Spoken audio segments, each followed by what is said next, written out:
Les grans civilitzacions de la història. La història naix entre els rius Tigris i Eufrates, amb la invenció de l'escriptura a l'antiga Mesopotàmia. Així també va néixer el primer codi de lleis, el d'Hammurabi. Molt a prop, a Àfrica, naixen les dinasties de faraons vora el riu Nil, i amb elles les impressionants piràmides, una de les meravelles que encara resten en peu.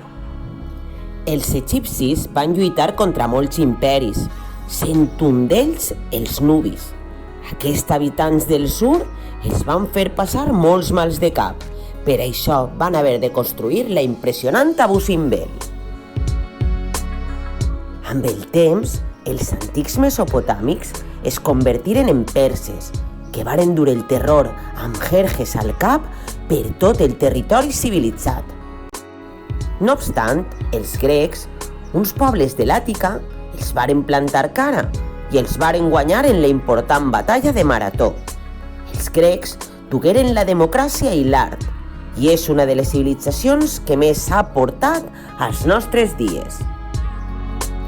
De l'antiga Pèrsia sobreviviren els fenicis, que amb el temps es convertiren en cartaginesos, sent el seu general més important Aníbal, que va creuar els Alps en elefants i va arribar fins a la mateixa Roma. Però els romans el varen vèncer i a partir d'aquest moment el seu prestigi va anar en augment, fins a conquerir tota la Mediterrània i quasi tota Europa i part d'Àsia. Ells ens varen dur les carreteres, els ponts, els aqüeductes i moltes més coses que avui en dia podem gaudir. Però tot té data de caducitat i els romans van caure a mans dels pobles bàrbars, sent un d'ells el d'Àtila l'Hu, que va sembrar el terror a tot l'imperi occidental. Mentre tot això passava a Europa, en un raconet d'Aràbia naixia una nova religió, l'àrab.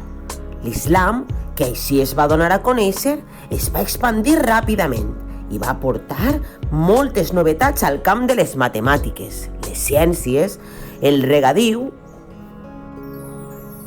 Tan sols els van poder parar els peus els carolingis, amb Carlos Martel al seu cap. Aquests cristians, sent Carlomagno anomenat emperador, els combatran al llarg dels segles, dividint la terra civilitzada a mans d'àrabs i de cristians. Els cristians construirien uns edificis gòtics gegants anomenats catedrals, que simbolitzarien la importància de la religió a la seva vida. Únicament els pobles del nord pertorbarien la seva tranquil·litat. Un d'estos pobles, els vikings, van fer tremolar els mars durant molts segles en els seus dràcars. Però el que així desconeixien era que a l'altra banda de l'oceà Atlàntic 3 civilitzacions florien sense cap contacte amb ells. Els inques van construir el Machu Picchu en un lloc veritablement increïble d'accedir. Els azteques van retre homenatge al sol, que era el seu déu particular, mentre que els maies construïen piràmides totalment aliens al que havia passat en Egipte. La pau d'estos pobles tan sols la pertorbarien els castellans, que en descobrir un nou continent arrasarien en tot per emportar-se a la metròpoli el major benefici. D'aquest fet, naixeria l'imperi hispànic, conegut en temps de Felip II com en el que mai es posa el sol. La mala gestió decantaria cap a França el control d'Europa amb el regnat del rei Sol, Lluís XIV. Versalles simbolitzaria el poder d'aquesta dinastia. Mentre, a l'extrem orient, unes civilitzacions vivien tancades a la resta del món.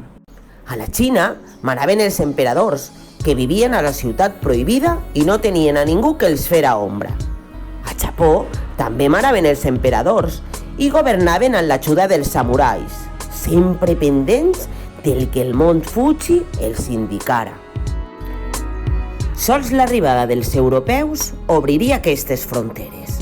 Els anglesos foren els majors responsables, amb la reina Victòria, que va aconseguir un imperi que aniria per tot arreu. També ells, en gran mesura, foren responsable de la caiguda de l'últim gran imperi europeu, l'imperi austrohongarès.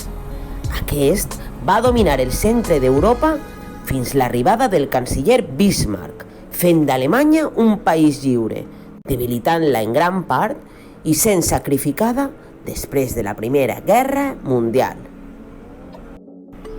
I així acaba el vídeo d'avui. Esperem que vos hagi agradat i hagueu après un poquet més de la nostra història. Adeu, amics i amigues!